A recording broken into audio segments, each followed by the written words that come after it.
on, everyone? My name is Jamon McKinney, or you can just call me Juice, because that is my nickname. Welcome, everyone, to the Juice Alert.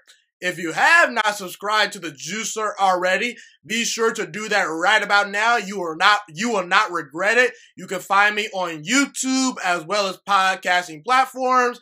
That includes Spotify, Apple Podcasts, Google Podcasts, all that great stuff. I have an excellent show lined up for you guys today. This is episode number 16 of the Juice Alert. We're going to talk about Giannis Antetokounmpo and the Milwaukee Bucks. We'll talk about Kawhi Leonard as well. Are Giannis and Kawhi Leonard both overrated as players? We'll discuss that.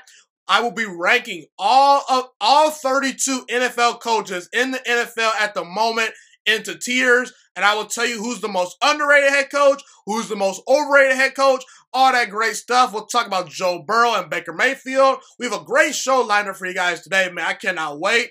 Before I do get started and jump into my first topic right here, right off the bat, I do want to say that you guys can follow me on Instagram and Twitter if you want to connect with me at a higher level. You know, if you want to troll me, if you want to hit me up on social media, just hit me up. My name is Jamon McKinney, or you can just call me Juice, like I said earlier, because that is my nickname. Some people call me Juice, some people call me Jamon. My name is spelled G-H-I-M-A-N, Jamon McKinney. On Instagram, you can find me at GHIMAN_MCKINNEY. The Juice Alert Instagram is the Juice Alert _. You can find me on Twitter as well at GHIMANMCKINNEY on Twitter. So without further ado, guys, let's get right into the show, man. I have a lot of great stuff to talk about. So first, I want to talk about Giannis Antetokounmpo. So the Greek freak, Giannis Antetokounmpo, won the 2020 NBA MVP a couple days ago over LeBron James of the Los Angeles Lakers. And I made an episode about addressing this topic roughly about 2 months ago, stating that Giannis would get my vote for NBA MVP for the 2020 NBA season. And so far today, guys, I'm going to be that bad guy. I'm going to say Giannis deserved the MVP over LeBron James. See, here's what people have to understand. Let me be very clear. LeBron James is a better player than Giannis Antetokounmpo. No one's going to argue that Giannis is better than LeBron unless they're delusional and don't know what they're talking about, okay?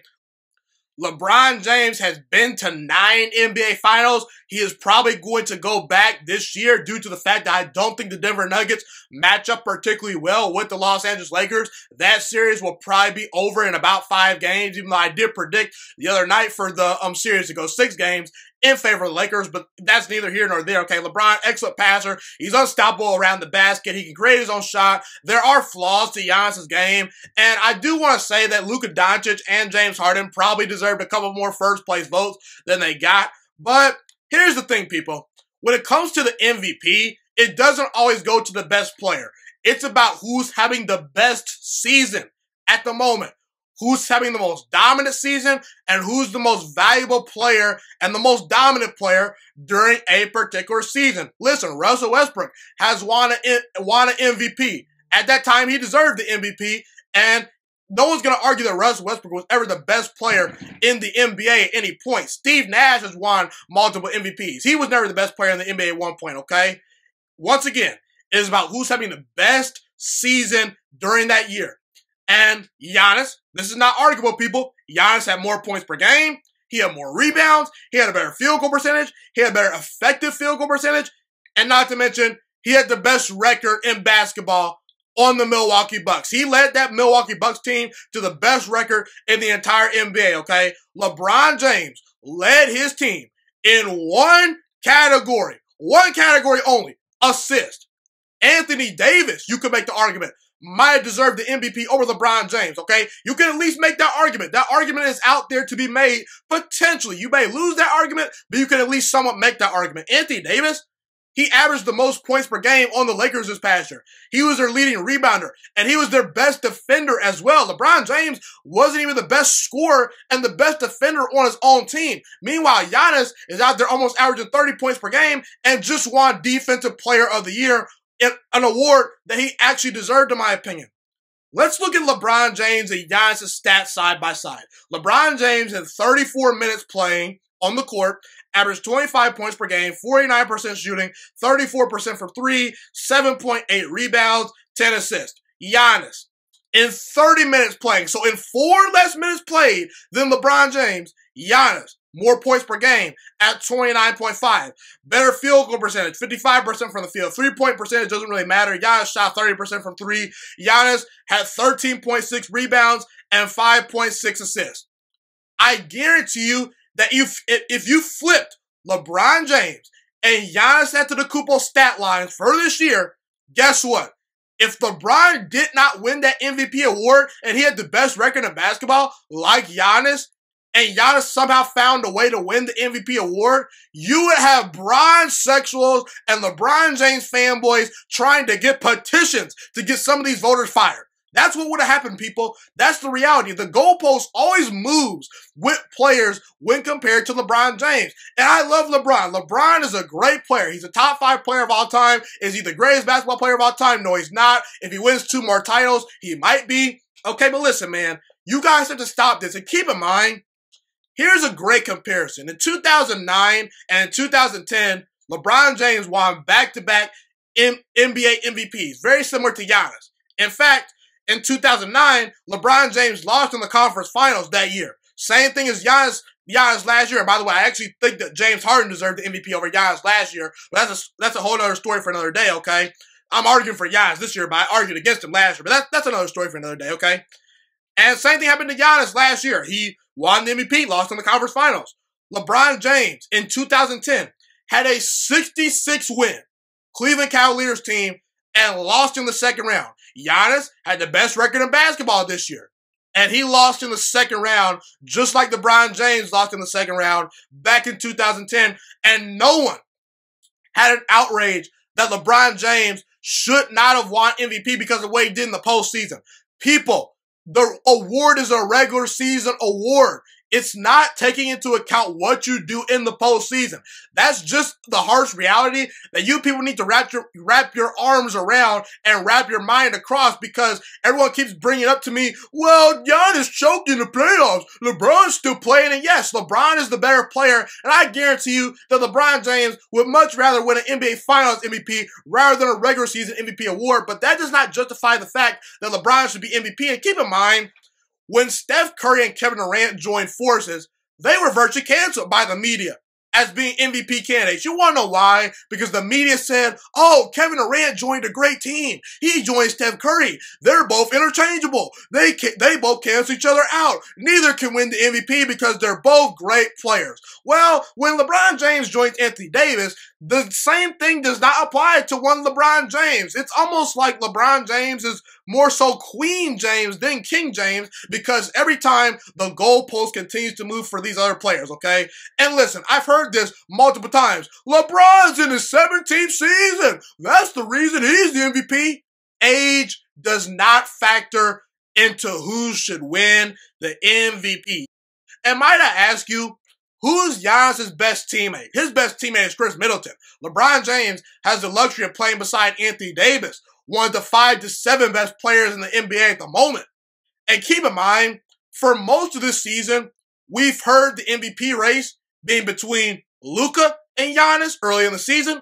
We've heard people throw in James Harden versus Giannis, you know, after a couple months of the season, once Luka kind of died down. And the later part of the season, it was LeBron James versus Giannis.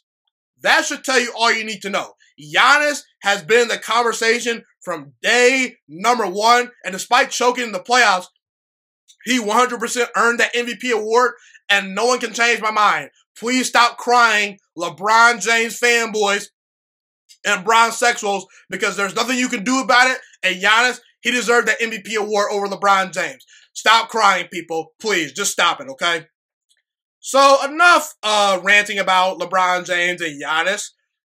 Let's dive into what makes an NFL head coach elite. Very shortly in the next segment, I'm going to rank all 32 head coaches in the National Football League in order based on tiers. I'll give you who's a tier 1 coach, who's a tier 2 coach, who's a tier 3 coach, who's a tier 4 coach, and who's an unknown coach. You know, the Joe Judges of the world, the Kevin Stefanskis of the world, rookie head coaches that have not proven themselves yet.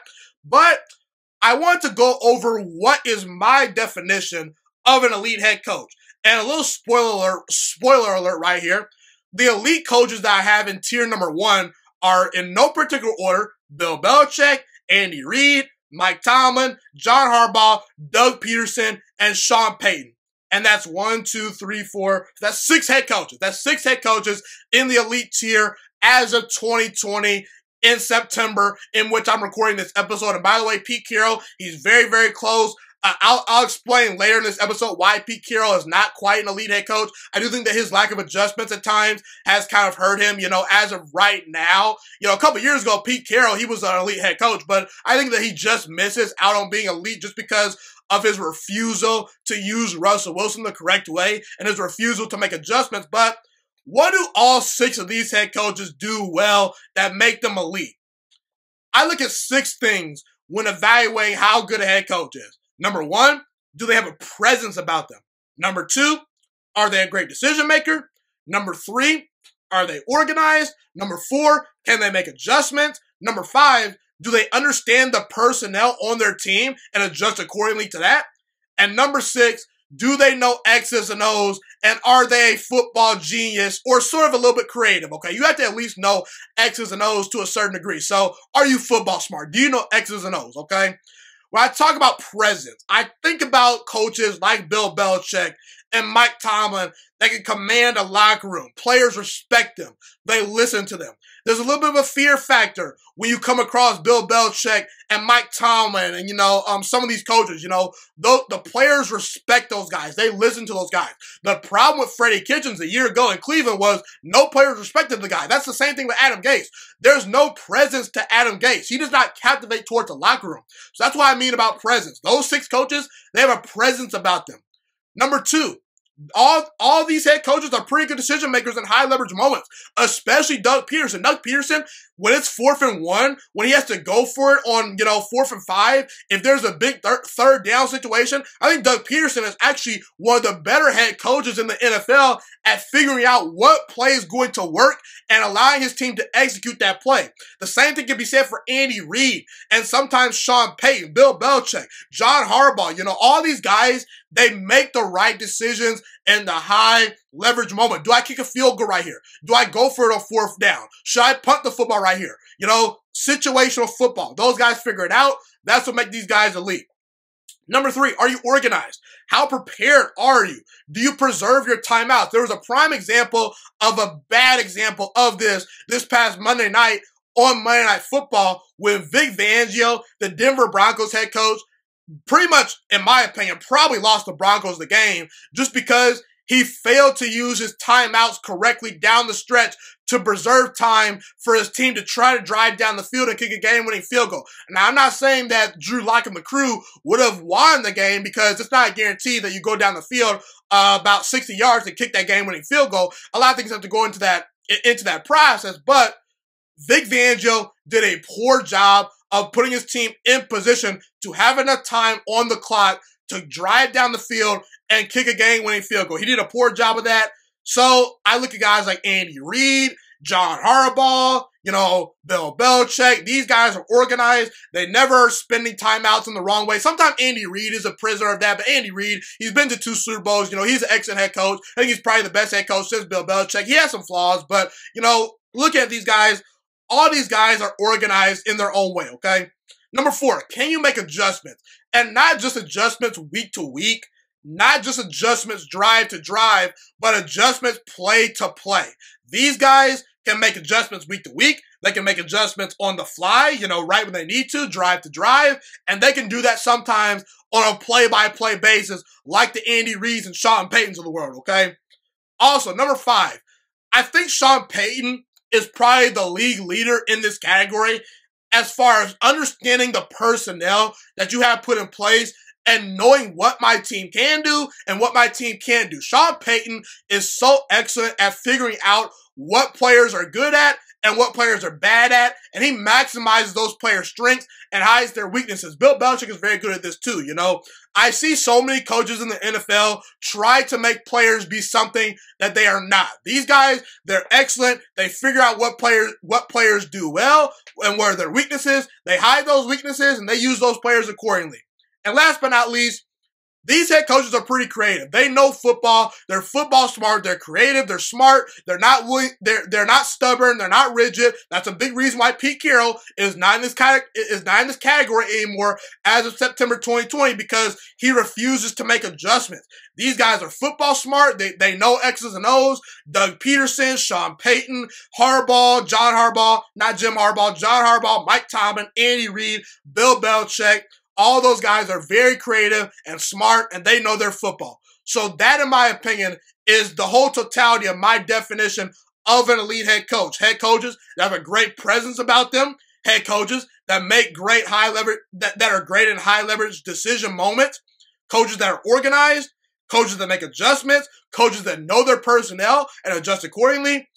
And head coaches that ultimately know a lot about the X's and O's of the game. That is what ultimately makes an elite head coach, in my opinion. Okay, so before I dive into officially ranking these head coaches, I have to get this off my chest because I think that a lot of people are going to be surprised about a guy that I have in the elite tier. I already mentioned him earlier. That guy is Doug Pederson. I believe as of right now, in September of 2020, Doug Pederson is an elite head coach. I believe that he's one of the 6 to 7 best coaches in the NFL at the moment, and I believe that he's an elite head coach, okay? You know, I have Belichick, Tomlin, Andy Reid, John Harbaugh, and Sean Payton ranked ahead of him. So right now I have him about as the 6th best head coach in the NFL. And Doug Pederson, his rookie year working with Carson Wentz and the Philadelphia Eagles, he went 7-9. You know, he was establishing his culture. He was trying to bring in his right guys. You know, it was his first year on the job. He made some mistakes. But ever since Doug Pederson's rookie season as a head coach, I'd argue this guy's been a top 5 coach in the game. You can make that argument, man. Okay? The last 3 seasons, Doug Pederson not only has a winning record, but he's also won a Super Bowl. And it's very funny to me how people have anointed Kyle Shanahan as being this elite head coach. I love Kyle Shanahan. Kyle Shanahan, to me, is arguably a top 10 head coach in the NFL. But Kyle Shanahan is not elite, and he's not better than Doug Pederson even, okay? Here's the reason why. Kyle Shanahan, 4 years into the NFL, has a below 500 record. Doug Pederson, on the other hand, he's got a 38-27 record. Kyle Shanahan, for the record, 23-26 for his career as a head coach record-wise. Doug Pederson has won a Super Bowl. Kyle Shanahan blew his opportunity to win a Super Bowl, both as a coordinator in Atlanta and also as a head coach this past year in San Francisco. And keep in mind, when Jimmy Garoppolo went down due to injuries, the 49ers fell off a cliff. Meanwhile, when Carson Wentz, an MVP-level quarterback, goes down with injuries, Doug Pederson still is able to make the playoffs in Philadelphia.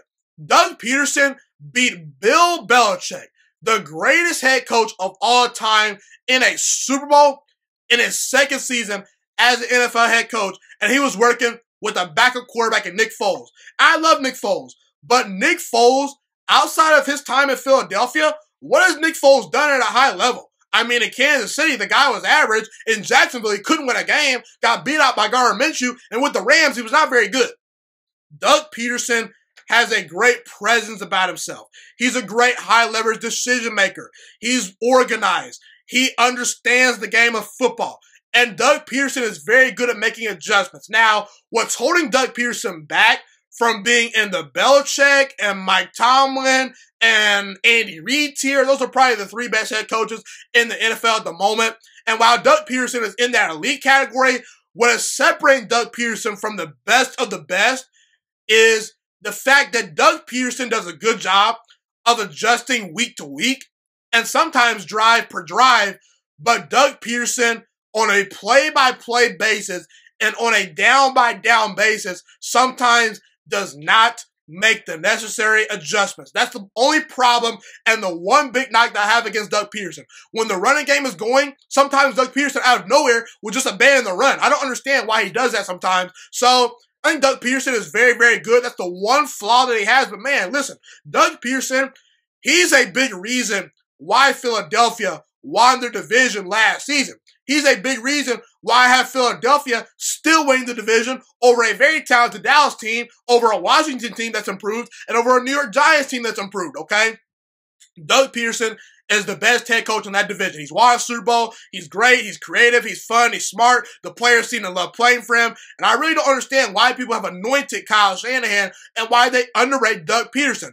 As of right now, Doug Pederson is the most underrated great head coach in the NFL. And to me, he's an elite head coach at the moment as of September 2020. And right now, he's one of the 6 best head coaches in the entire NFL. Okay, people, the time has officially come. I'm going to rank every single NFL head coach for the 2020 NFL season. Obviously, the 2020 NFL season has already gotten underway, but we're only about 2 weeks in. So I figured it's still a good time for me to rank these head coaches. I'm going to rank these coaches in tiers. I have 5 different tiers for you guys. Tier number 1 is the elite head coaches. Up next is tier number 2.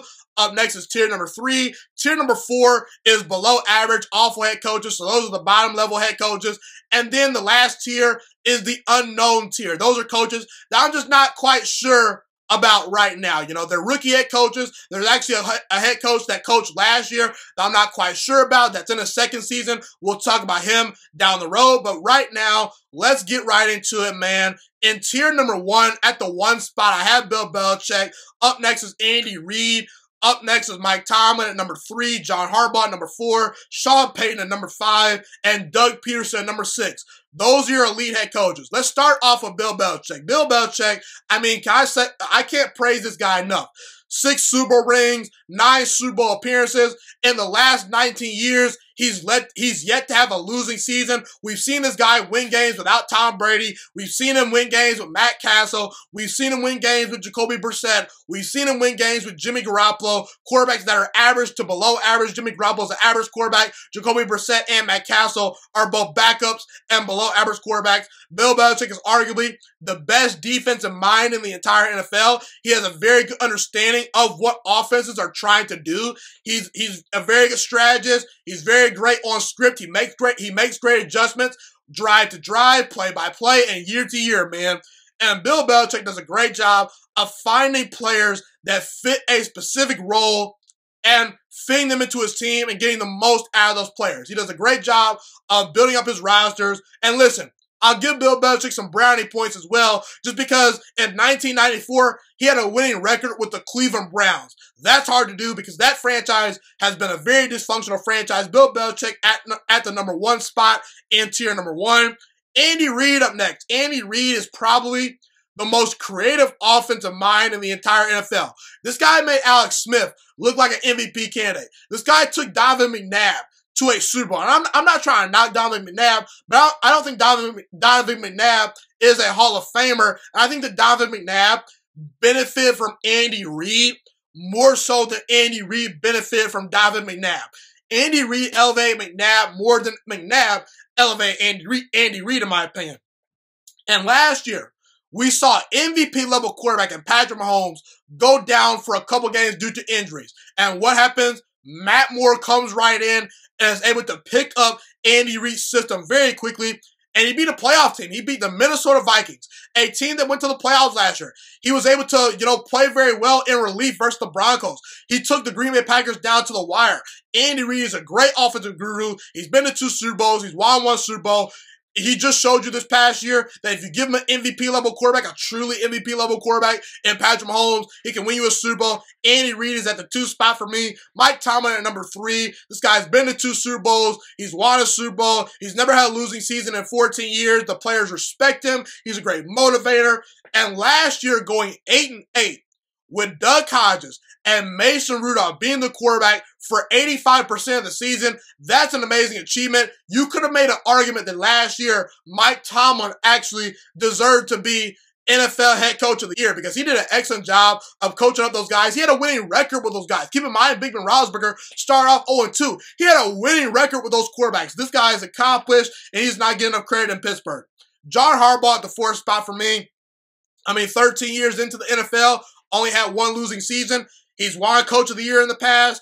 He's a great adjuster, year to year. Every single year, it seems like the Ravens are a different team. 1 minute, they're a team bombing the ball down the field with Joe Flacco. 1 minute, they're a ball control, defensive-oriented team. And now he's embracing the young legs and dynamic ability that Lamar Jackson presents to the table. Gotta love Jim Harbaugh. He's won a Super Bowl in the past. Like I said, he's at number 4 for me. Sean Payton. The fact that Sean Payton, 14 years into his career, has a winning percentage of 63% for his career, that shows this guy is legit because he is coaching in a division for most of his career with Cam Newton, who now is with the Patriots, but for a while, Cam Newton was with the Panthers for a long time, okay? He mostly throughout his career has coached in a division with Cam Newton and Matt Ryan, 2 MVP-level quarterbacks that both led their teams to Super Bowls. Sean Payton, he does a great job of maximizing a player's strength and hiding their weaknesses. I am very convinced that Drew Brees has not been the greatest quarterback the last 2 seasons, and Sean Payton continues to disguise things and get Drew Brees in the best position to succeed. I still think Drew Brees is very good, but I do think that Drew Brees' arm has deteriorated a little bit. I don't think that he's quite the same athlete that he once was. He can't throw the ball down the field, and it does not matter. Not to mention last year, Teddy Bridgewater had to replace Drew Brees due to Drew Brees' injury, and the team did not fall off a cliff. Sean Payton, he's great. Doug Pederson, I already talked about him earlier. Doug Pederson is the most underrated great head coach in the NFL. 3 winning seasons the last 3 years. He's beaten Bill Belichick in the Super Bowl. He won that game with Nick Foles, who, outside of Philadelphia, during his time with the Rams, the Chiefs, the Jaguars, he has not been very good, and he couldn't even be out Mitchell Trubisky this past training camp in Chicago. Doug Pederson, he's very creative, he's very aggressive, he understands his personnel, and the fact that he got the Eagles to the playoffs last year due to all those injuries is definitely a testament to his great coaching ability. He is the last head coach in the elite tier. Now, tier number 2, there's a lot of head coaches in this tier, okay, and one of those head coaches is Pete Carroll. As of right now, I have Pete Carroll in the 7th spot. I have Sean McVay in the 8th spot. I have Ron Rivera in the 9th spot. He's the 9th best head coach. Kyle Shanahan at number 10. Sean McDermott at number 11. John Gruden at number 12. Mike Vrabel at number 14. Mike Vrabel at number 13, pardon me. Bruce Arians at number 15. At number 14, Bruce Arians at number 14, and Frank Wright at number 15. So those are your tier 2 coaches. Coaches that are very good, but not quite elite. I understand that Pete Carroll has been to 2 Super Bowls. He's an excellent teacher. He's a friendly head coach. But the way Pete Carroll, the last 3 seasons, has refused to adjust his offensive system and the way that he has underutilized the MVP-level quarterback in Russell Wilson is mind-boggling to me. Since 2017, the Seahawks have the fewest first quarter passing attempts in the entire NFL. That shows you that this guy is treating Russell Wilson like he's Blake Bortles. So Pete Carroll, he's great, but over the past couple of years, I do not think that he's evolved enough as a head coach. Got to put him at the 7th spot, not quite elite anymore. Sean McVay, there's a lot to like about Sean McVay. He's very creative. He's a player's head coach. He's been to a Super Bowl, but the reason why I can't put Sean McVay in that elite category is because all the coaches in the elite category have won Super Bowls, and Sean McVay, his specialty is offense, and in the Super Bowl versus Bill Belichick, his offense failed that Rams team. And his worst season in the NFL is the 9-7 season last year or so. Look, I'm going to say this about Sean McVay. I think Sean McVay has gotten too much credit for the Rams' success. He's gotten a little bit too much blame. Sean McVay is a top 10 head coach, but not quite elite yet. At the number 9 spot, I have Ron Rivera. He's a 2-time coach of the year. He's a great defensive mind. He's a great motivator. He's a very serious head coach, but he also is a head coach that relates very well to his players. He's a player's head coach. He's been to a Super Bowl, and I give him some brownie points for that just because that he was coaching in a division with Drew Brees and Matt Ryan for his entire career until he got to Washington. And the fact that he got Cam Newton and that team to a Super Bowl was very special. Ron Rivera can't be in the elite conversation just because he's never had back-to-back winning seasons. There is a lack of creativity to his coaching game, but Ron Rivera is a great head coach. He was able to win games with Kyle Allen last year, and I believe he's a top 10 head coach. Kyle Shanahan, very creative. He's been to a Super Bowl. He's super organized, but when you have a losing record and you get out-coached in the Super Bowl. I can only give you so much credit. So I just want to see Kyle Shanahan continue to build upon what he's already done in the NFL. But he's at the number 10 spot for me, the 10th best head coach in the NFL. Sean McDermott. This guy might be the most underrated head coach in the entire NFL. In 2017, he got the Bills to the playoffs with not a whole lot of weapons on offense. Tyrod Taylor was his quarterback. I'm not a big Tyrod Taylor fan. And keep in mind, Buffalo is not a super duper big time market. It's a small market. You know, there's not a whole lot of free agents that come to Buffalo, and he's in a division with Bill Belichick. So it's hard to win in Buffalo. But this guy's a good head coach. He's not the most creative head coach in the world, but to me, he's good for a tier 2 coach and being at that number 11 spot. Jon Gruden, this guy's won a Super Bowl in the past. In 2002, he won a Super Bowl. He's a fiery guy. He's a player's head coach. He understands football. I do think that there is some inconsistencies to Jon Gruden as a head coach, which is reflected by his barely above 500 record for his career. Right now, for his career, he's got a winning percentage of 51%. That shows a lack of consistency, but Jon Gruden, he's a tier 2 coach. Mike Vrabel, I think Mike Vrabel at times makes some mistakes. He's not great off script. Mike Vrabel is one of the best head coaches as far as, you know, putting together a game plan and, you know, allowing his players to be successful because of that game plan on script. But when Mike Vrabel has to go off script and sometimes make some high leverage decisions, sometimes he struggles. But the one thing I will say about Mike Vrabel, this guy had a winning record with Marcus Mariota in 2018. That's hard to do because I'm not a big Marcus Mariota fan. I think the guy's a bust. I think the guy's a backup quarterback. And the minute Mike Vrabel got just an average quarterback in Ryan Tannehill, that guy goes all the way to the AFC Championship game. So Mike Vrabel, he's a good head coach. Up next, the last 2 head coaches in the tier 2 category are Bruce Arians and Frank Reich. Bruce Arians, 2-time coach of the year. We know Bruce Arians at times can be a very creative head coach. I do think that players enjoy playing for Bruce Arians. The only problem is Bruce Arians, he does not make adjustments very well at all. There's a stubbornness to his coaching style. Frank Reich of the Indianapolis Colts, he's one of the best offensive minds in the entire NFL. Andrew Luck last year, before he retired, had a career high in completion percentage, a career high in pass rate under Frank Reich's offense. He's been to the playoffs, and last year he won 7 games with not great quarterback play, and his team had to deal with a lot of injuries. So that's the last head coach in tier number 2. In tier number 3, I have Mike Zimmer at the number 16 spot, Matt LaFleur at the number 17 spot, Mike McCarthy at the number 18 spot, Cliff Kingsbury at the number 19 spot, Brian Flores at number 20, Matt Nagy at number 21, Bill O'Brien, catch my breath right there, Bill O'Brien at number 22, Dan Quinn at number 23, and Anthony Lynn at number 24. Those are all of the tier 3 head coaches in 2020. Let's start with Mike Zimmer. Mike Zimmer is more of your old school head coach. He's not super creative. He's very old school. He likes to run the ball, play great defense. And in big games, his teams at times sort of shrink. But I gotta say, the results tell me that Mike Zimmer is a pretty good head coach. He's only had 1 losing season in 5 years, and I can give him some bragging points for that because he's in a division with Aaron Rodgers, a Hall of Fame level quarterback, so it's hard to win your division when you're going against Aaron Rodgers each year. So Mike Zimmer, not the most creative guy, but he wins games. He's a tier 3 head coach right at the top of that tier. Matt LaFleur, I get the fact that Matt LaFleur went 13-3 with the Packers last year. I do think players enjoy playing for Matt LaFleur. Matt LaFleur is not afraid to, make some changes. He's not afraid to try new things week to week.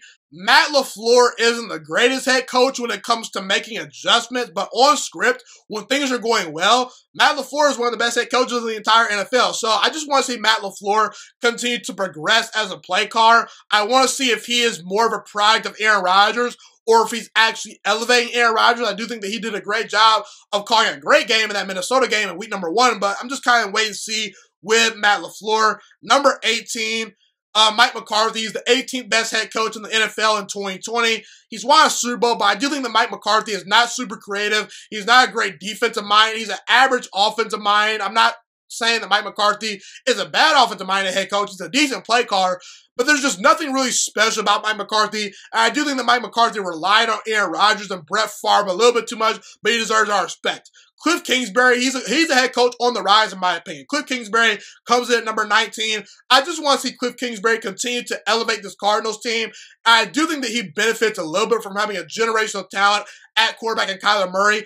I think the Cardinals actually are a playoff team this year, and I think that the Cardinals probably should win about 8 games at the least.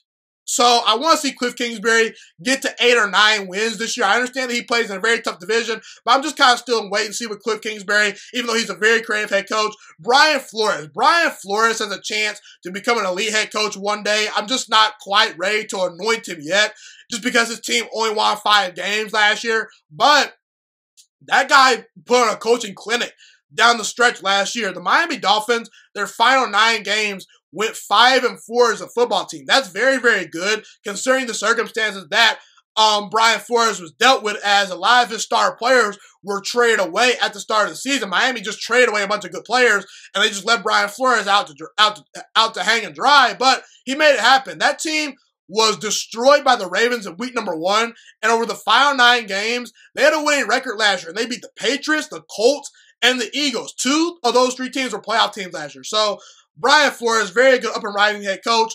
Matt Nagy, I think Matt Nagy's pretty creative. You know, he's not he's not a stubborn head coach. He's won a division in the past. You know, I'll give him some brownie points for that, just because Mitch Trubisky, I don't think that he's overall that great of a quarterback. However, I don't think Matt Nagy took the necessary steps at head coach that I wanted him to take from this past year.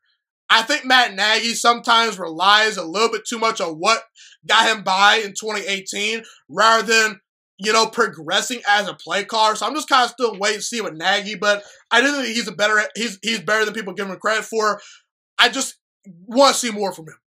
Bill O'Brien, this guy actually used to be one of the most underrated head coaches in the entire NFL.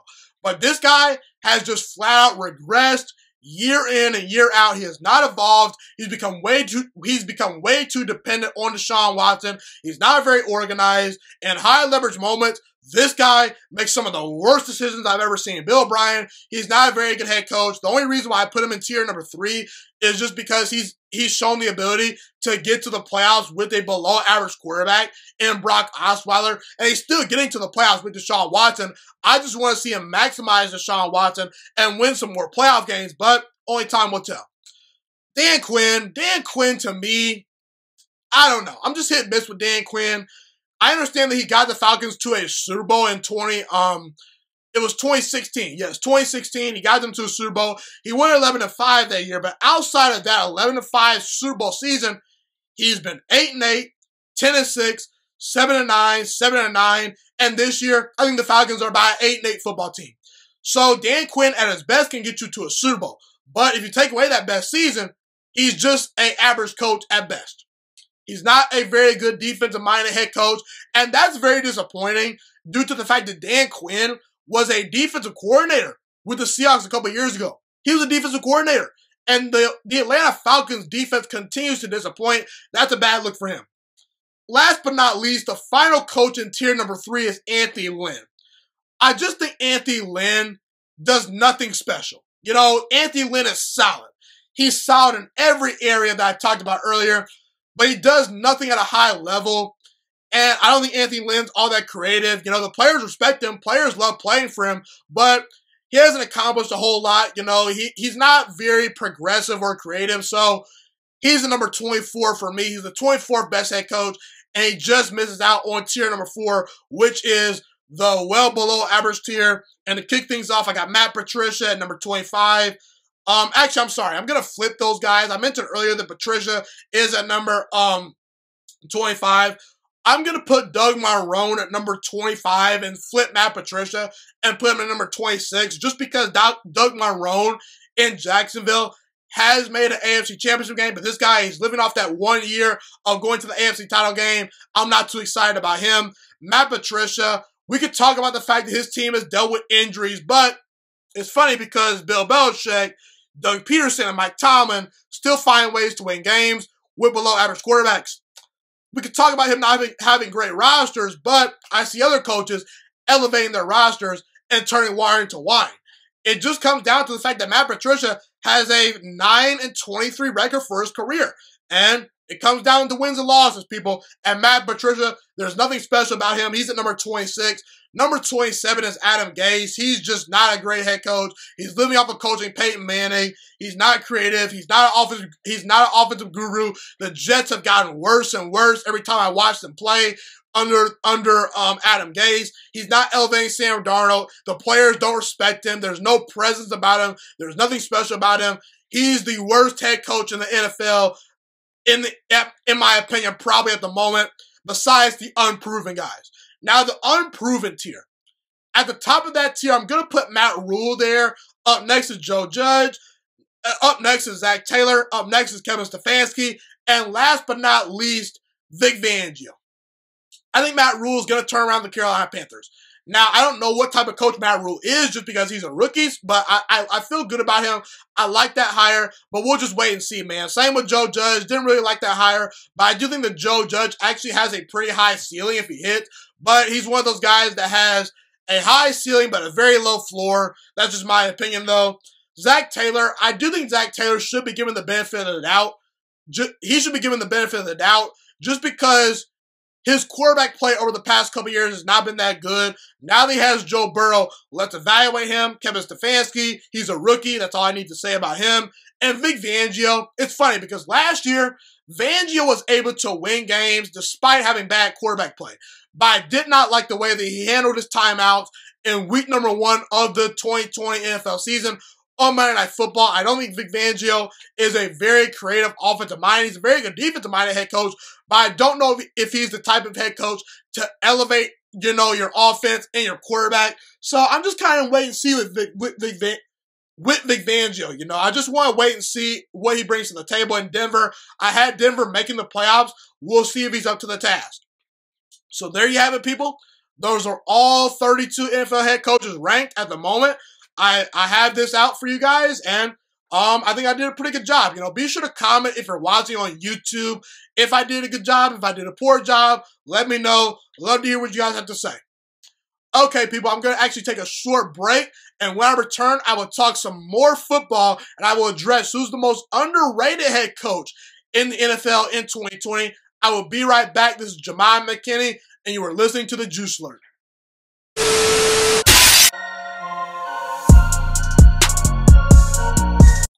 Okay, everyone, I am back. Welcome back to the Juice Alert. Once again, you are joined by Jemima McKinney, your host. That is me right here. Jemima McKinney is my name, or you can just call me Juice if you want. That's my nickname. Be sure to follow me on social media. Links will be in the description of this episode.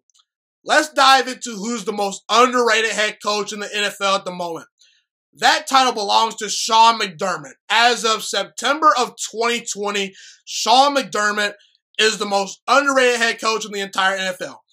I recently, in the last segment, ranked all 32 NFL head coaches, and I had Sean McDermott as the 11th best coach in the NFL.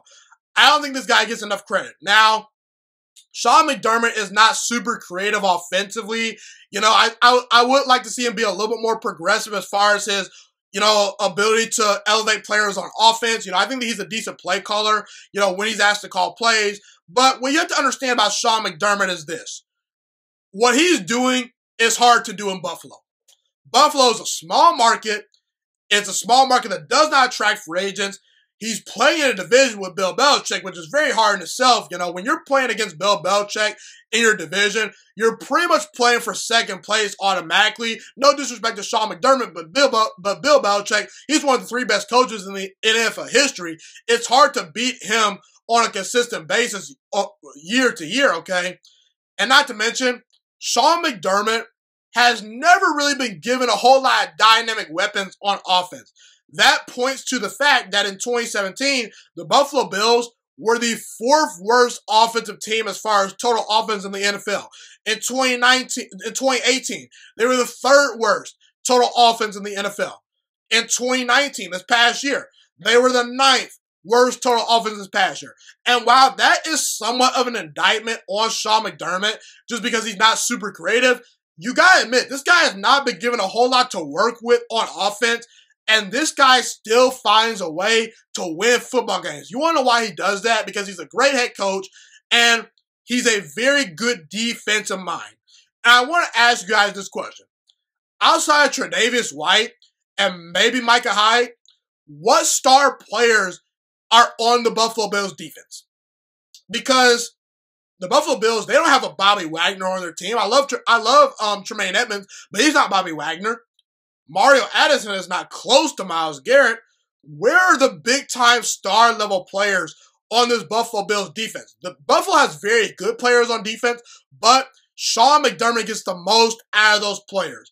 And over the past 2 seasons, the Buffalo Bills have had a top 3 defense, and that is because Sean McDermott is one of the best defensive minds in the entire NFL. And keep in mind, this guy, Sean McDermott, was able to take Tyrod Taylor to the playoffs in 2017. In 2019, this past year, he took Josh Allen to the playoffs. And I'm not saying Josh Allen's a bad quarterback, but Josh Allen does have his problems. He's not the most accurate quarterback in the NFL. You know, he's not the most accurate quarterback in the world. And Josh Allen, you know, he has his problems. It's not like Sean McDermott has a Deshaun Watson. It's not like he has a Kyler Murray. It's not like he has a Patrick Mahomes.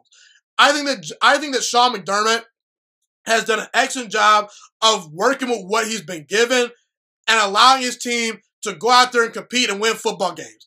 I think Sean McDermott, by far, is the most underrated head coach in the NFL. He's a player's coach. The players respect him. There's a presence about him. He makes good decisions in high-leverage moments. He's very organized. His team seems prepared each week. And I have to say that Sean McDermott does not get him credit, and he's the most underrated head coach in the NFL at the moment in 2020. Okay, let's transition to the most underrated head coach in 2022, the most overrated head coach in 2020. The answer to the most overrated head coach in 2020 has to be Bruce Arians. I have Bruce Arians ranked as the 14th best coach in the NFL at the moment. And I think that people have put Bruce Arians on a pedestal, saying that he is maybe not Bill Belichick, maybe not Mike Tomlin, but he's in the next category. And while I had Bruce Arians in my tier 2, as far as ranking coaches, I had, you know, tier 1, tier 2, tier 3, tier 4, and then the unknown tier. Bruce Arians is a bottom level tier 2 coach. And if you're ranked 14th at your position, that's around middle of the pack when you consider the fact that there are 32 head coaching jobs. So Bruce Arians, he's a slightly above average coach. He's nothing more than that in my opinion. I understand that Bruce Arians did a very good job as being the interim head coach in Indianapolis. I understand that in Arizona, he allowed Carson Palmer to play very well in his system, and he took Carson Palmer all the way to the NFC title game when they got shellacked by the Carolina Panthers, might I add. But see, here's the thing. In Tampa Bay this past year, I did not like what I saw from Bruce Arians at times as head coach. I did a film analysis video on Jameis Winston. I'm very proud of that piece of work right there. And Jameis Winston definitely had his problems last year. He wasn't very accurate. You know, he was making poor decisions, wasn't reading the defense. You know, he's just overall a mess right now. Jameis Winston, he needs about a year or two to sit down, learn from his mistakes. And I do believe that him learning from, you know, Drew Brees and Sean Payton will definitely maybe potentially help him turn around his career. But see, the Buccaneers' struggles as a team were not all on Jameis Winston this past year. Jameis Winston is not responsible for the Buccaneers being the most penalized team in the NFL last season. And while he did turn the football over a lot, still, the Buccaneers led the NFL in turnovers. It was not all on Jameis Winston. This team just lacked attention to detail.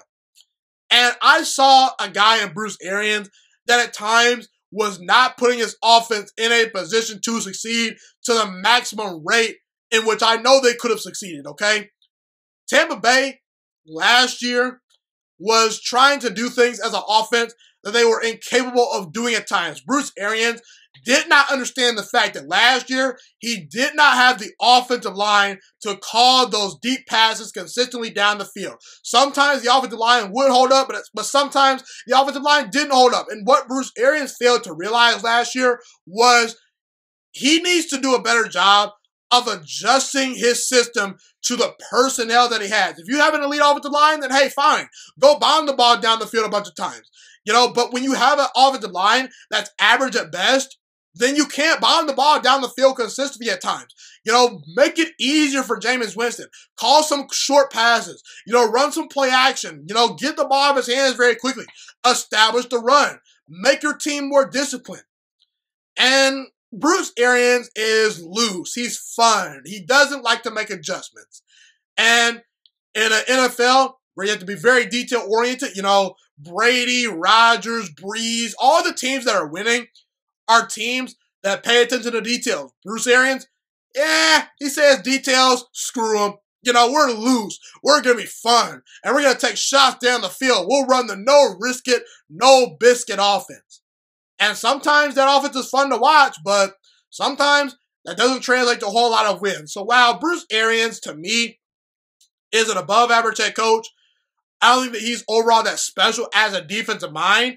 I think that his lack of adjustments are very mind-boggling to me. And overall, I gotta say, if I were to pick one head coach that is overrated at the moment, I gotta say it's Bruce Arians. And that's for all the reasons that I mentioned right there. Bruce Arians, to me, is the most overrated head coach in the NFL in 2020. Okay, let's transition to Brian Flores.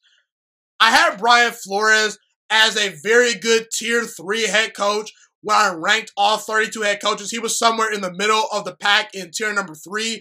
I had coaches ranked in Tier number 1, Tier number 2, Tier number 3, Tier number 4, and then the unknown tier, which was Tier number 5. The rookie head coaches I don't know much about.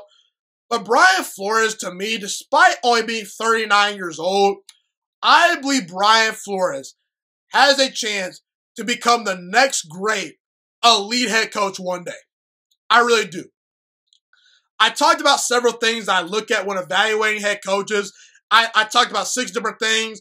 Does that coach have a presence about himself? Do players respect him? Is that coach a good decision maker?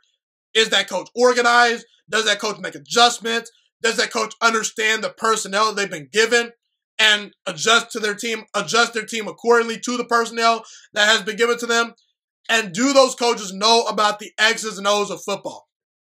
And I gotta say, I think Brian Flores checks off a lot of those boxes. I really do. Brian Flores, to me, has a lot of potential as a head coach. He really does, okay? See, here's the thing you have to understand about Miami from last year. Miami last year, in the first game of the season versus Baltimore, lost 59-10. And keep in mind, last year, the Dolphins kind of did Brian Flores a disservice because they got rid of Larry Tunsil, they got rid of Kenny Stills, and they got rid of Minka Fitzpatrick.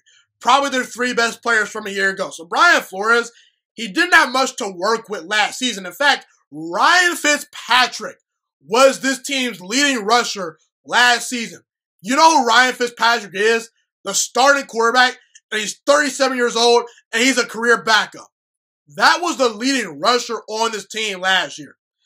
And Brian Flores, over the final 9 games of the season, had this team playing above average football, above 500 football. Over the final 9 games of the season, the Miami Dolphins had a 5-4 record. That was a better record down the stretch over the final 9 games than the New England Patriots. This team started off 0-7, and they finished the season on a high note, beating the Patriots in Foxborough 27-24. And that was a key accomplishment because the Patriots, they were trying to win. They were trying to get a first-round bye, and the Dolphins, they beat the Patriots. Are you kidding me? The Patriots beat 3 really good teams down the stretch in Indianapolis, who was a very solid team despite not great quarterback play. Philadelphia as well. Philadelphia made the playoffs last year. And the Patriots, they made the playoffs last year as well.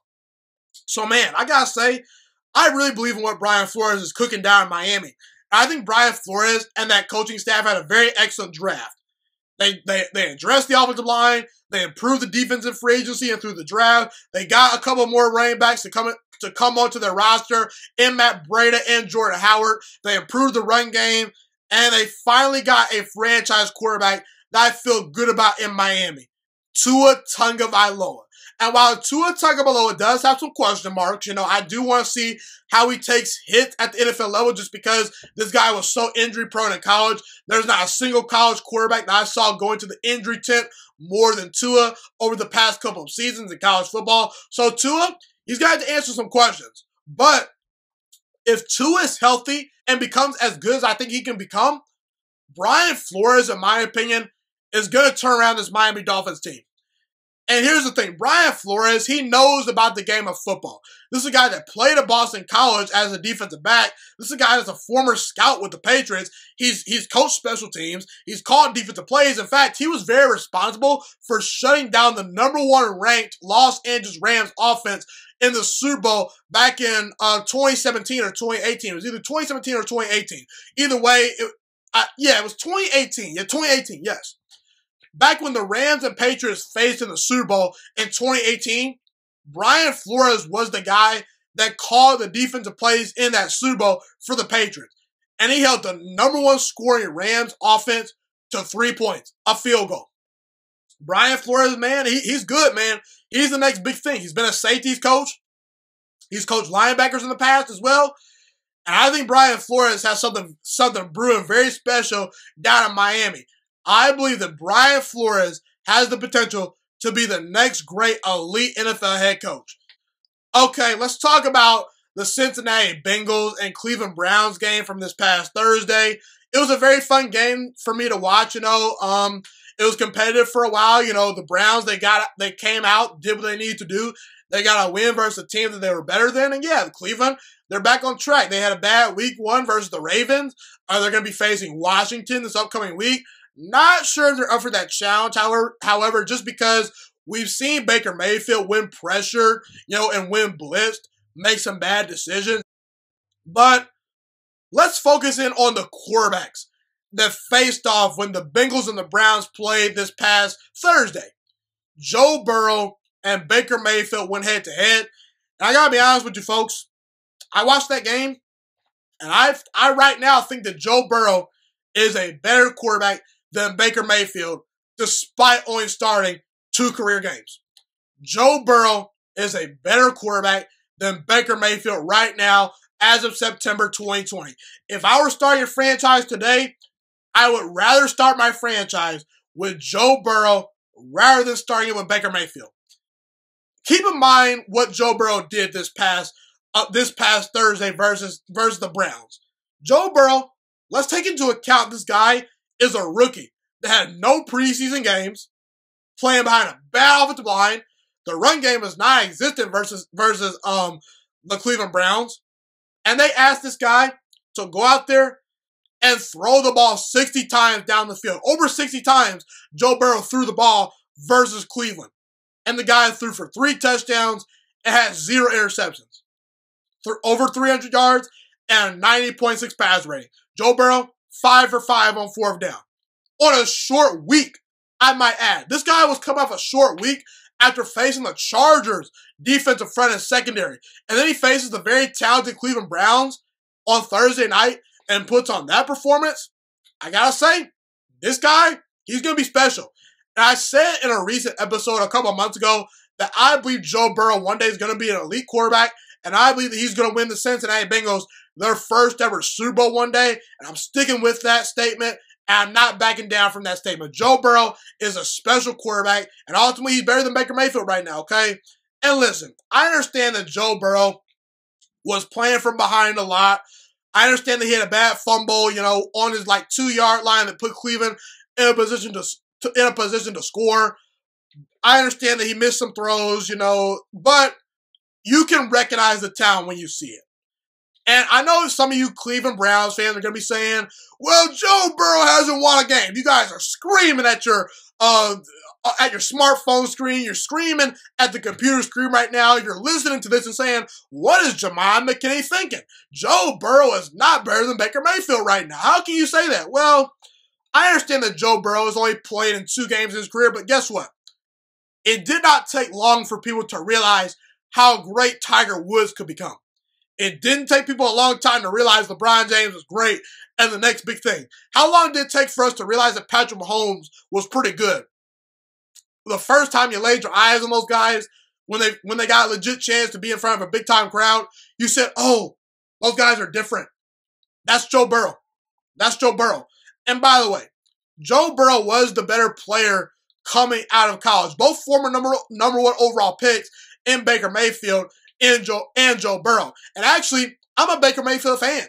I was a guy that advocated for the Cleveland Browns to take Baker Mayfield #1 overall. Now, obviously, Lamar Jackson has overtaken Baker Mayfield and the rest of that quarterback class and become the best quarterback from that draft class. But Baker Mayfield, I was rooting for that guy. I was saying, this guy is the real thing. This guy's an NFL quarterback. And I still believe Baker Mayfield can win big in the NFL. I like Baker Mayfield. Baker Mayfield is a very good starting quarterback. And Baker Mayfield, he played very well versus the Cincinnati defense. He really did. But see, Joe Burrow, he was better in college at LSU. He was more accomplished in college than Baker Mayfield. Both won a Heisman, but Joe Burrow, he won a national title. He had the greatest college football season of all time. And to put this in context, for you people out there saying, well, Joe Burrow hasn't won a game yet, it's not like Baker Mayfield's out there winning a bunch of games, people. It's not, because Baker Mayfield, he's 13-18 for his career. Is that winning a bunch of games? I don't think so. And that's with star wide receivers and well above average running backs. Joe Burrow, to me, he's the better athlete. He's bigger. He's more accurate than Baker Mayfield. Baker Mayfield this year is only completing 59% of his throws. He's a better decision maker. Joe Burrow, to me, is a better leader than Baker Mayfield. And Joe Burrow, ultimately, in my opinion, is going to have a better career than Baker Mayfield. And keep in mind, Baker Mayfield in college had some baggage. Police video. He was grabbing his junk on the sideline. Baker Mayfield, a year ago, called out the medical staff. He was targeting Daniel Jones and Sam Ehlinger in the offseason, through social media, saying Daniel Jones shouldn't have been drafted where he should have been drafted, calling out Sam Ehlinger, responding to Colin Cowherd on Twitter. I don't get that with Joe Burrow. I don't. Joe Burrow, he just puts his head down and works. He just does. And Joe Burrow's a better athlete. He's better off schedule. Did you see that 23-yard touchdown run that Joe Burrow had in his first ever NFL game? Have we ever seen Baker Mayfield have a run like that in the NFL for 23 yards and a touchdown? I haven't seen that. So ultimately, man, I know it's a hot take, but as of right now, I think Joe Burrow is a better player than Baker Mayfield, and I would start my franchise with Joe Burrow over Baker Mayfield if I was given the choice.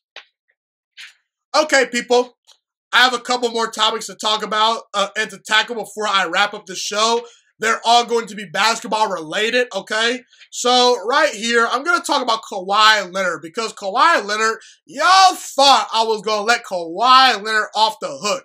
No sirree. Kawhi Leonard absolutely flat out choked versus the Denver Nuggets, blowing a 3-1 series lead a couple days ago. And I still think Kawhi Leonard's a top 5 player in the NBA right now. My top 5 probably would be in no particular order. Kevin Durant, LeBron, Kawhi, Steph Curry, James Harden. That's probably my top 5 right now. Giannis is not in the top 5, by the way. He's not. And, here's the thing. The media has overrated Kawhi Leonard's all-time legacy. They have overrated Kawhi Leonard's legacy. See, here's the thing. I've heard some people come out and say Kawhi Leonard, after winning the NBA championship for the Toronto Raptors, was a top 20 player of all time. I've heard some people say that if Kawhi Leonard would have delivered the Clippers a championship this year, he would have been top 5 or top 10 of all time.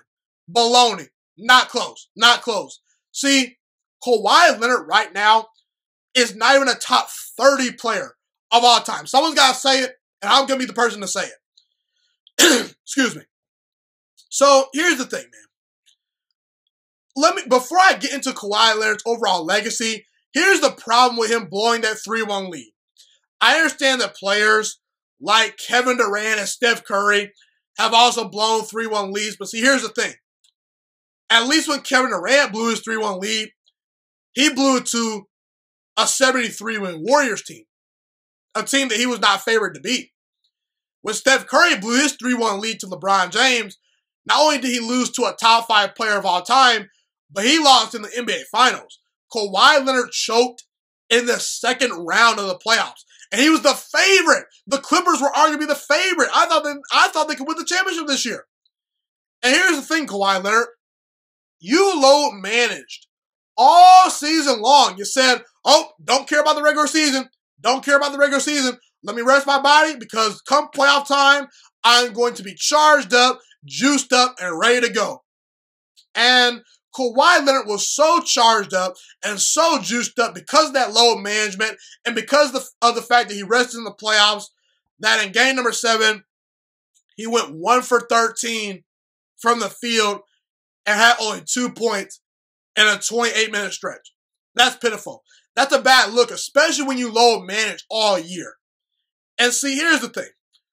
This was the first opportunity that we got to see Kawhi Leonard build his own team on his own and be the undisputed guy, the undisputed leader, and the undisputed best player on the team. While Kawhi was the best player on the Raptors last year, the leader of that team was Kyle Lowry.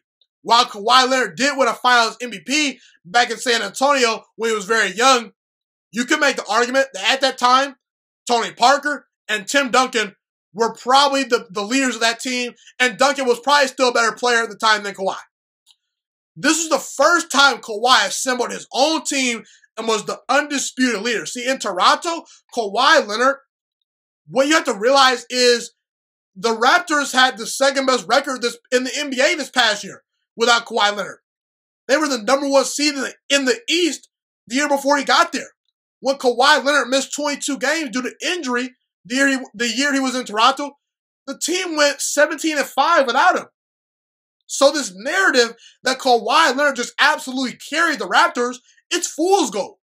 And not to mention, do we really think Kawhi Leonard wins that championship if Kevin Durant's healthy, the Slim Reaper, maybe the best player in the NBA at the moment, him or LeBron James, you can choose between who you want? Are we sure Kawhi Leonard wins that title if Klay Thompson doesn't go down due to injury? Are we sure Kawhi Leonard doesn't wins the title if Boogie Cousins is healthy? Just saying, man. And not to mention in San Antonio, he played with Miles Ginobili, Tony Parker, Tim Duncan, and Greg Popovich. And he was not asked to carry that team. Kawhi Leonard has just flat out been overrated by the media as far as his all-time NBA status. He's not even top 30 all-time in my opinion. Kawhi Leonard is roughly the 40th to 30th to 35th best player of all time. Somewhere around the 35 to 40 range. If you want to put him in the top 30, that's fine, but he's not top 20 and he's not close to top 10. Where are Kawhi Leonard's scoring titles? Where are his MVPs? Steve Nash has won 2 MVPs. And here's a fun fact. Kawhi Leonard is not even top 250 all time in career assists, in career rebounds, or career points. Kawhi Leonard to me is a Hall of Famer. But to say Kawhi Leonard is already an NBA legend, to say this guy is on the tier with LeBron James, Kevin Durant, and even James Harden as far as all-time status on the NBA hierarchy, I have to disagree. I have to totally disagree. And while Kawhi Leonard is probably still one of the top 5 players in the NBA, despite choking away a 3-1 lead to the Denver Nuggets, Kawhi Leonard's legacy has been overrated by the media, and that should not even be up for debate. Kawhi Leonard is not an all-time great, and he has a lot of work to do as far as improving upon his legacy to reach all-time elite status in the NBA hierarchy for all-time players.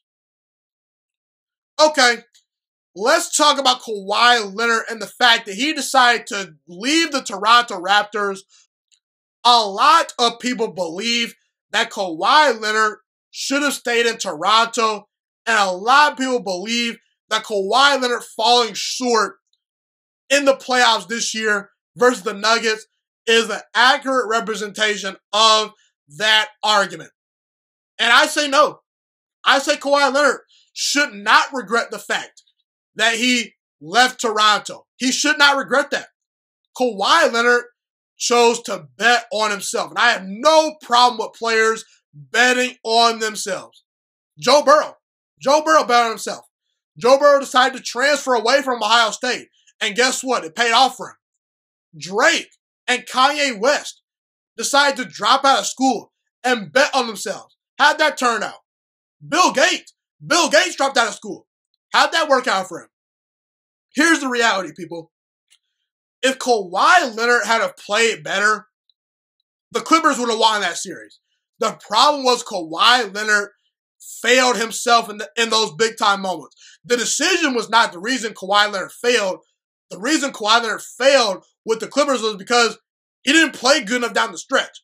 If Kawhi Leonard plays better down the stretch and doesn't engage in so much load management, then guess what? The Clippers probably are still playing today. Kawhi Leonard chose a better lifestyle. He felt that living in Toronto is not as good as living in Los Angeles. And I'd argue he probably is right. Kawhi Leonard chose to go to a team that actually attracts free agents. Name me the last big-time free agent that has come to Toronto. While they have a lot of very good players right now, is Toronto a place where Kawhi Leonard can attract free agents? I'm not so sure, because a lot of NBA players are not willing to move away from a country. Keep in mind, Toronto, it's in Canada, a different country. It's not in the United States. It's a different culture, people. Listen, man, it's not out of the possibility that if Kawhi Leonard comes back a different beast this year with a different mentality and the Clippers stop messing around, this Clippers team can win a championship. They still got a very good bench. You've got a very good starting five. And I argue the Clippers are one of the three most talented teams in all of basketball. People, LeBron James in Miami didn't work out the first time around. Did LeBron make a terrible decision leaving Cleveland to go to Miami? I don't think he made a terrible decision. He failed year number one, so what? He came back the next 2 years and won 2 championships. Kawhi Leonard could do the same thing. Now, I'd argue that the Brooklyn Nets might be the favorites next year. I'd argue teams like the Mavericks and the Warriors, are going to be different beasts this next year. I think that Luka Doncic and the Mavericks have a chance to take a big step this year. And I think the Golden State Warriors, led by Steph Curry, will be pretty good. And not to mention LeBron James and Anthony Davis are still pretty good as well. So, the Clippers, they have some retooling to do. They have some work to do. But if Kawhi Leonard plays better and the Clippers get it together and don't engage in as much load management, this team can win a championship. The pieces are there. So in reality, I disagree with the people that say Kawhi Leonard made a poor decision going to the Los Angeles Clippers because Kawhi Leonard bet on himself, and I have nothing wrong with that. Kawhi Leonard should not regret leaving Toronto for the Los Angeles Clippers. But that's just my opinion, though. Okay, people. One last topic to talk about right here. I gave Giannis Antetokounmpo a lot of praise earlier in the show. I said Giannis deserved to win the 2020 NBA MVP over one LeBron James. But as of right now, I have to poo-poo Giannis Antetokounmpo. I've been trying to get this episode out to you guys for a long time. Just have not had the time to get the episode out to you guys and talk about it. But I'm going to talk about it in this episode.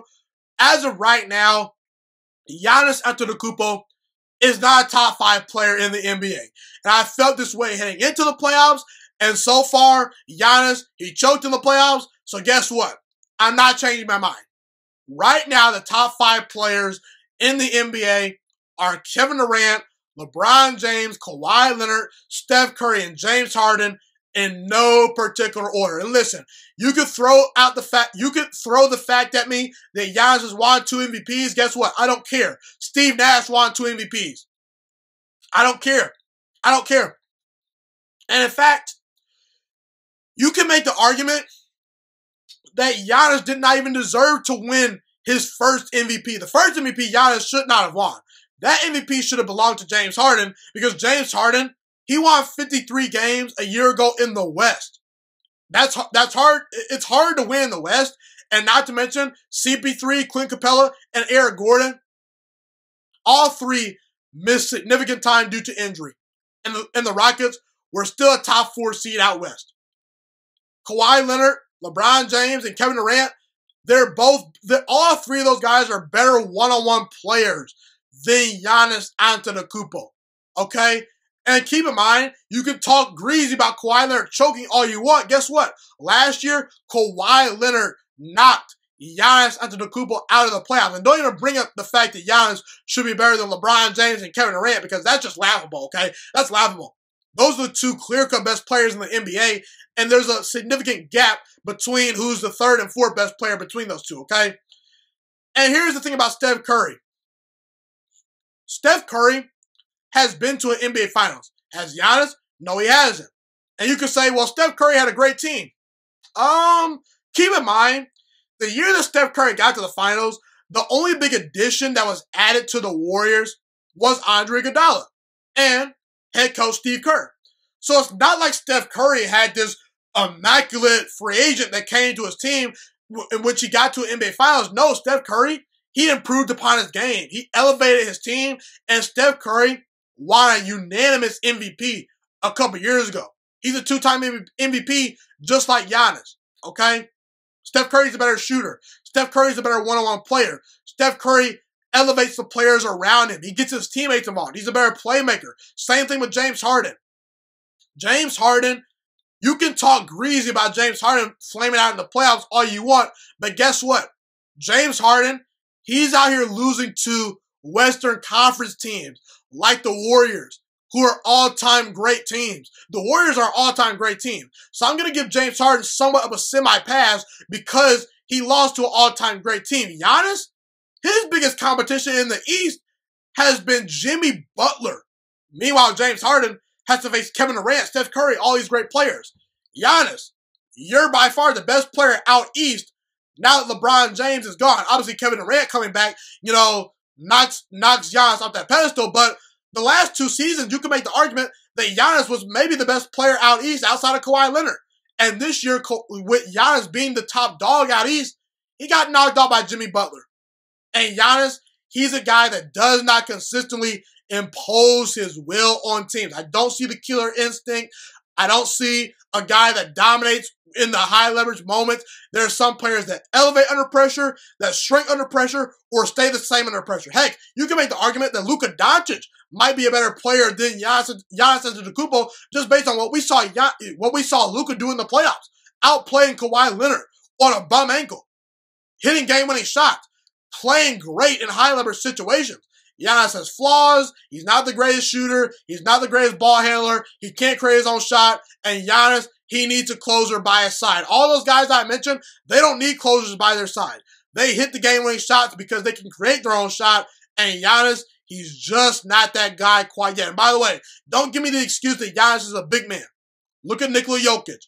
Nikola Jokic is a big man too. Just saying, people. Giannis Antetokounmpo, as of right now, is not a top 5 player in 2020.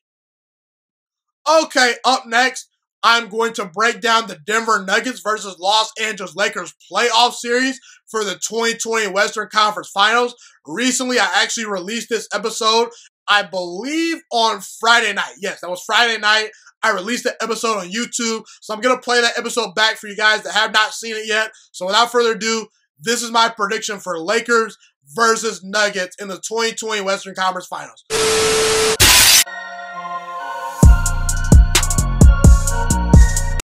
Okay, everyone, I am back.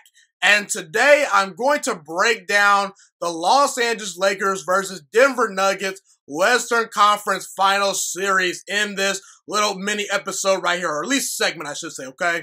So, I'm going to pick the Lakers to beat the Nuggets in 6 games during the 2020 Western Conference Finals.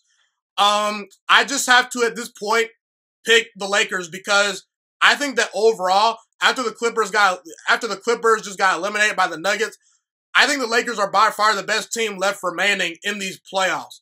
And I'm going to pick LeBron James and Anthony Davis to get it done.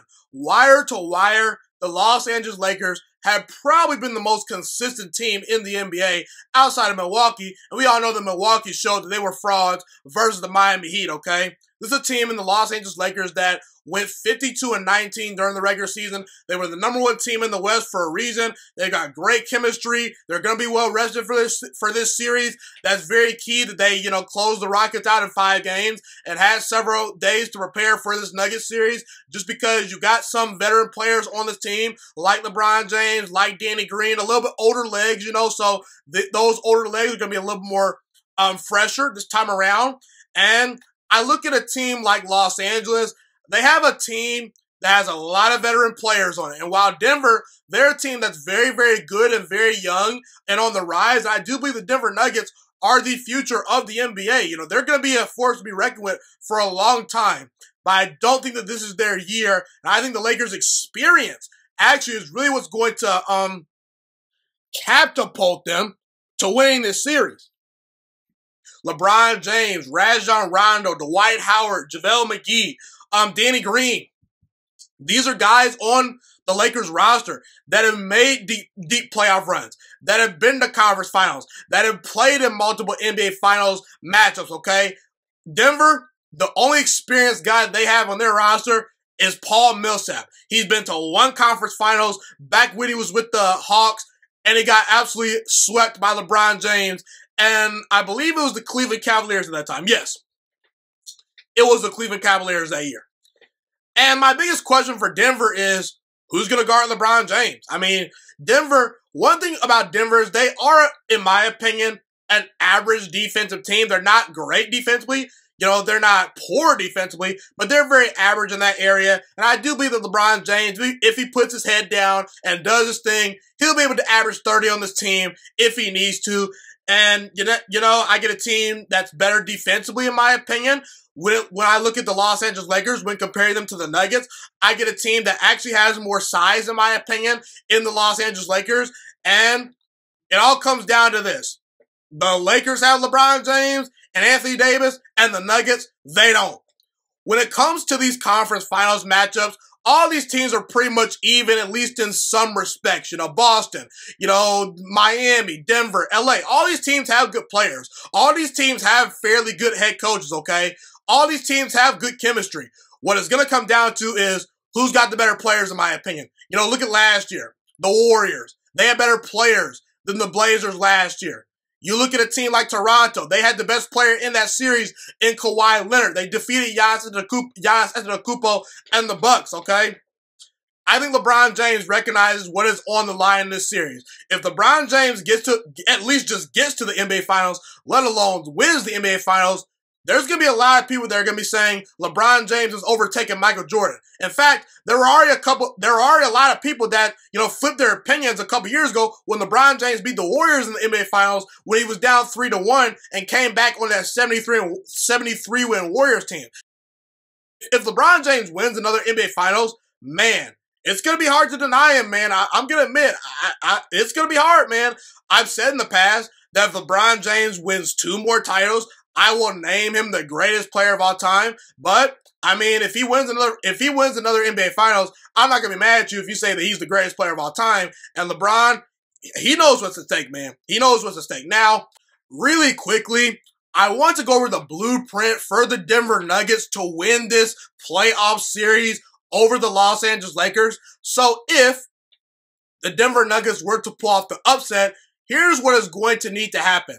Jamal Murray will have to play big down the stretch, especially late in games. Jamal Murray has been the Denver Nuggets' go-to guy in the clutch at times, even though Nikola Jokic has played very well in the clutch as well. But if they need perimeter shots, Jamal Murray's going to have to hit them. You know, Jamal Murray's had a great playoff run. We've seen this guy go off for 50 and 40 points on multiple occasions during the 2020 NBA playoffs. He is going to have to play big down the stretch.